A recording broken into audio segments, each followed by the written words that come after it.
talk to us about some of the key takeaways of Prime Minister Narendra Modi's visit and how this would impact the changing world order.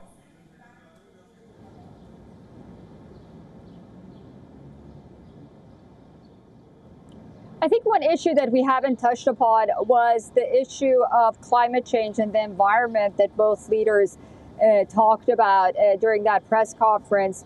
On the one hand, President Biden and his administration has been very keen on clean energy and tackling climate change. And Prime Minister Modi talked about how India was the only country under the Paris Agreement that abided by its commitment ultimately, and it's moving forward to cleaner energy sources. And I think there was an agreement between the two sides, India and the United States, for more electric vehicles and electric buses in the near future to operate inside India. So I think that was sort of an interesting nugget of discussion that we haven't really touched upon much. And then the issue of healthcare, this vaccine diplomacy really took center stage during COVID, obviously. And India was at the forefront of really helping other countries on the one hand with the COVID vaccine, but also trying to contain it inside India on the other when the situation was very bad. And I think on the issue of healthcare, the two sides also tried to reach some kind of agreement and work in lockstep if one day, again, there is something like COVID or whatnot, and healthcare becomes a prominent issue, not only between India and the United States or in their own countries, but around the world as well. And I think it was very interesting that, we talk about the New World Order, but then there was a nuanced comment that Prime Minister Modi made during his address to Congress, and that was that India helps and supports capabilities and does not want anything in return. And not in so many words, the quote was something else.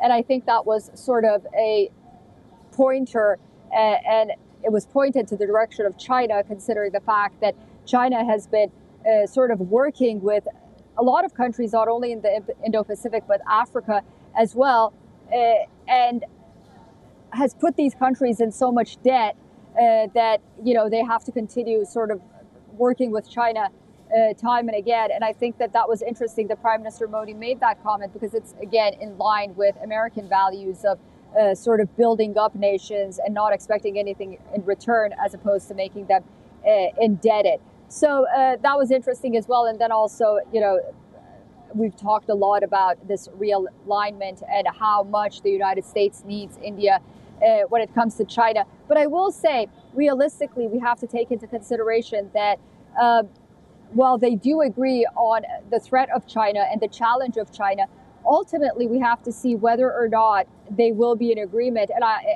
And there are periods of disagreement on how to deal with China, because ultimately India shares a border with China.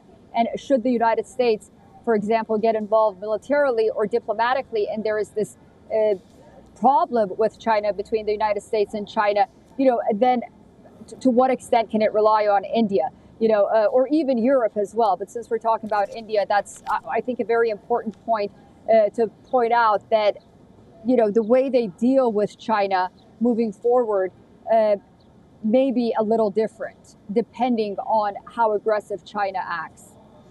Right, Susan, there was also a lot of emphasis on people-to-people ties between New Delhi and Washington. Talk to us more on that. Both Blinken and Modi emphasize on how the wealth of India and the United States of America are its people.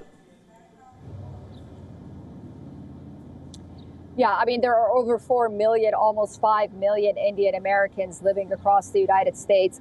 And the Indian American diaspora have really not only are part the leaders of the top 5 Fortune 500 companies, but also in the halls of Congress. 10 years ago, there was 1 Indian American. Now we see at least 5. And so, you have them in government. You have Kamala Harris, of course, being partly Indian. And then you have them in the business sector as well. And this is very important for the United States, considering the fact that while the United States may have technology, but the talent has for the most part, really come from India, and that's how the United States benefits from that. And then also it's beneficial for India as well to work with the United States in this regard. There were some issues with visas, and I think that it was very interesting that there is going to be 2 additional consulates being opened. This was announced during Prime Minister Modi's visit in India, and also more avenues for Indian Americans to be able to stay in the United States and work, and, for example, not have to go back to India to renew their visa and whatnot. And then there are the Indian American students that are very important. Remember, universities, a lot of Ivy League universities depend on foreign students for them to thrive. And because relations with China has been so rocky, there are less Chinese students coming in the United States to these Ivy League and high-end universities. And we've seen throughout the years, in recent years, that Indian students have sort of taken that place, and they really flourished in the education sector in the United States as well. Right. We also have with us our correspondent Molly Gambhir, who's joining us live from Washington, D.C. Molly, now, Prime Minister Modi emphasized on how the partnership between India and America will only benefit the people of both the countries. Talk to us more on that.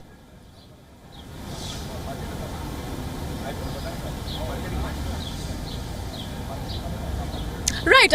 As I was mentioning earlier, just have a look at the way the relationship between India and the United States has evolved, how it's not always been a smooth sailing relationship. There have been friction points, and there will always remain some friction points that will continuously be ironed out, and efforts will be made in that direction.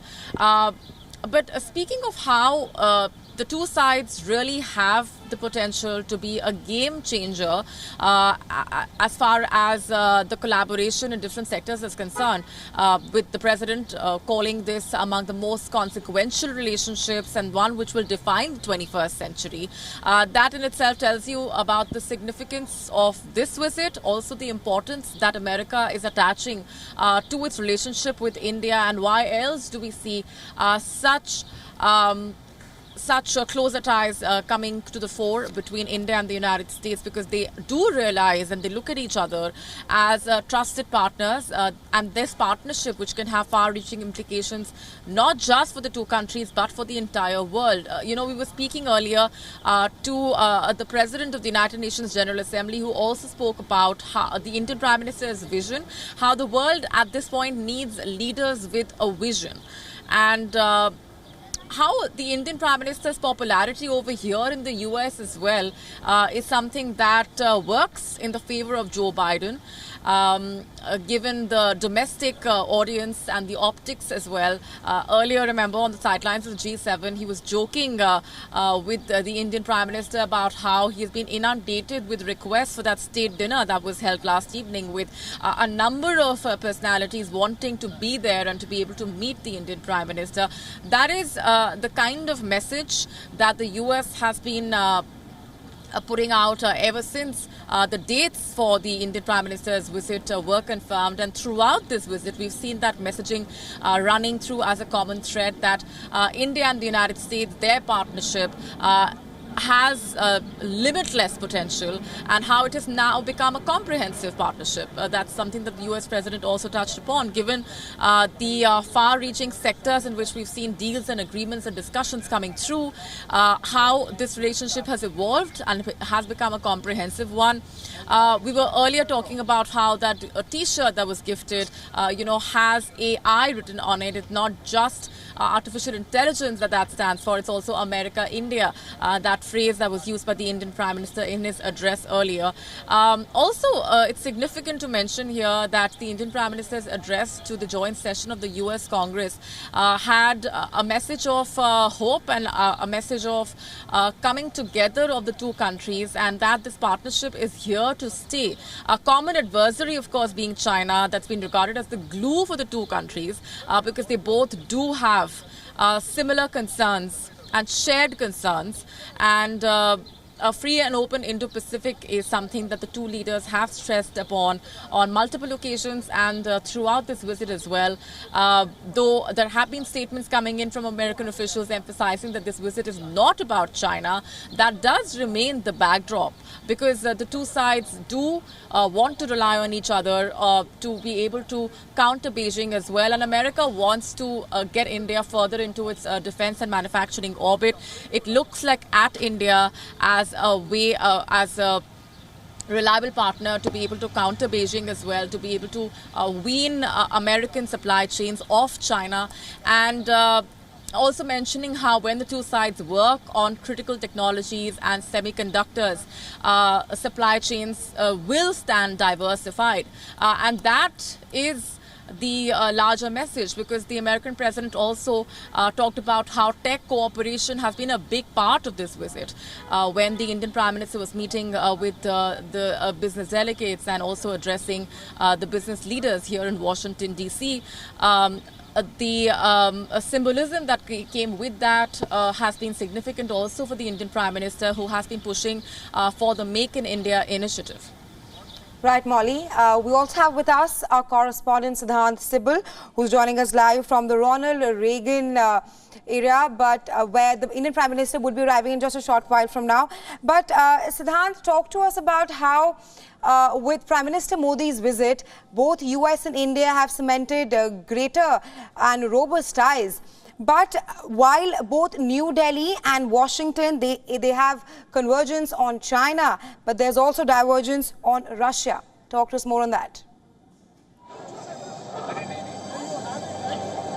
Yes, the location where I'm standing right now has a lot of commotion, and some of the commotion has increased because the Prime Minister arrived here very shortly. Talking about the convergences and divergences, yes, they are convergences. Several areas, defense, on China, divergences, of course, on Russia.